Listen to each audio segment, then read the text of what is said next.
So I'd like to begin by asking you basically a question about the situation in Malta. Were you surprised that such a traditional and traditionally religious country introduced things like transgender law and civil unions bill? I was only surprised until I got here and had a chance to learn a little bit more about Maltese society and the political structure and about the progressivism of civil society and the interaction between civil society and political parties and other elements of society. I believe that this has been a great opportunity for me to be educated to some of those dynamics. And I think it's a really amazing example of a particular Maltese approach to what is really a global trend towards a greater embrace for the human rights of the members of our community. That I think one thing that I've really cherish about my experience here is this concept, this idea that issues of family and the overlap between members of the Lgbtiq community are very, very much in harmony, as they should be anywhere. But I think it's been the greatest example that I've seen, certainly in my travels, about that complete overlap, and I think that's a tremendous innovation. I'd like to ask you something about your kind of personal interest in this particular subject, because you're the first envoy of human rights of LGBT. So what's your special interest in this particular field, in this particular sector? For years, I've been deeply concerned by particularly the plight of LGBTI youth. First in my own country, and then as I got to learn a bit more in a more global sense, because I believe, to be a member of the community and to be going through all of that uncertainty that comes with, your teenage years and getting to know who you are. I think that sometimes the burden of realizing that you are fundamentally different in one aspect from other members of your family or your circle of friends can be deeply alarming. And I believe, in the U.S. we have seen far too many examples of young people who at that stage of life lose hope, lose faith in the ability to have a full life, which I think is an enormous tragedy and has been one of the primary motivators for me to come into this space. Personally, I would say also, as a gay man who's married and has two children, I also saw this as a very tangible opportunity for me to do some meaningful work in a way that I would hope eventually leads to a more accepting world for my own children to grow up in and everyone's children to grow up in. And we've seen a lot of kind of bills and civil union bills in Malta and policies moving forward in this particular respect. Now, what do you think would be the next step on a social level, kind of the challenges that this community will still have to face, and how can we overcome them?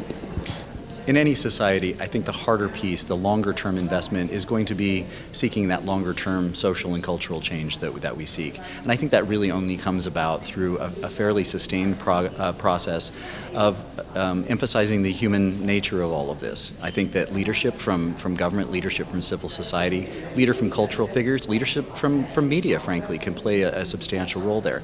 But to put a human face on this so that people understand this is not a theoretical issue, but it's one that involves our brothers and sisters, our sons and our daughters, our neighbors, our co-workers, and really that members of our community have always been there, will always be there, and it's just about encouraging that longer-term embrace. I think in many cases that's an issue of education, because I think one thing that's peculiar about the Maltese experience is that because you have a relatively smaller population, that there are more opportunities for that kind of intersection of humanity and personal knowledge to play a role. I think it's more complicated and more challenging sometimes in larger countries with a more diverse population. That sometimes the tendency is to simply isolate people off in different areas. So I think there's a great example here. But I believe that's really a long-term investment as well. But I'm also enormously hopeful by the things not only that I've seen here in Malta, but seen in other stops along my travels over the last couple of months. And I realize this is kind of a chicken and the egg question, but what do you think is the most effective way to tackle this? Would you think that it's better to start with kind of dealing with policies and then moving on to the social aspect, or would it be kind of better the other way around? I think you have to run on all tracks at all times. I agree with you. I think it's sometimes difficult if you try to prioritize there. What I believe is possible is that you can simultaneously work multiple tracks. And in fact, I think that's how we are going to see the type of global change that I believe is possible and that we can do. But it relies on working in numerous tracks. One, looking at legislation both that protects and embraces members of the community as full and equal citizens in any society. I think in some places, certainly not Malta or the U.S. these days, but looking at legislation that actually criminalizes same-sex conduct in far too many countries around the world, where we're working to see a repeal of those types of legislation.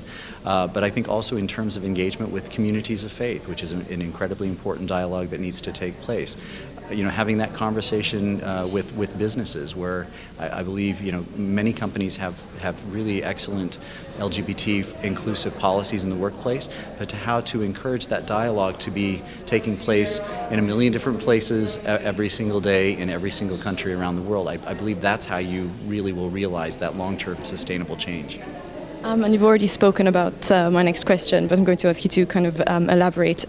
Basically, we've seen a preacher come to Malta a few weeks ago, and he was talking about the idea of curing homosexuality. Now, what is your position on that? What is your reaction to such a belief? In the U.S., we hold a couple of principles to be very, very valuable. One of which is the freedom of belief. Another is the freedom of expression. So, that certainly individuals in our system have the ability, have the freedom that is constitutionally protected to believe and say what they would like.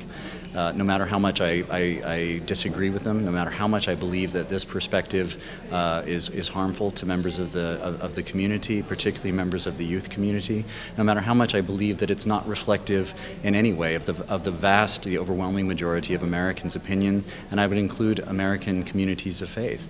That I think simply being loudest doesn't mean that you are the largest or the most meaningful. So I have a concern that these so-called reparative therapies are not science. In fact, if you look at any scientific literature or statement on these that is authoritative, they will explain just how harmful this type of approach is. And in fact, my government has begun a movement to ban the use of that kind of therapy on minors, for example. And one last question. You also previously spoke about the idea of Malta as a tourist destination for gay people. Now, what do you think makes Malta so appealing in that sense to the gay community?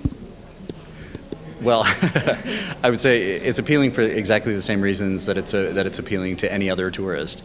I've had the opportunity over the last couple of days to look at this beautiful society, with this remarkable history, and I think it's an absolutely clear case that this is an attractive tourist destination for anyone. What I believe makes it especially attractive to members of the LGBT traveling public is that we have a lot of options in where we spend our tourism dollar.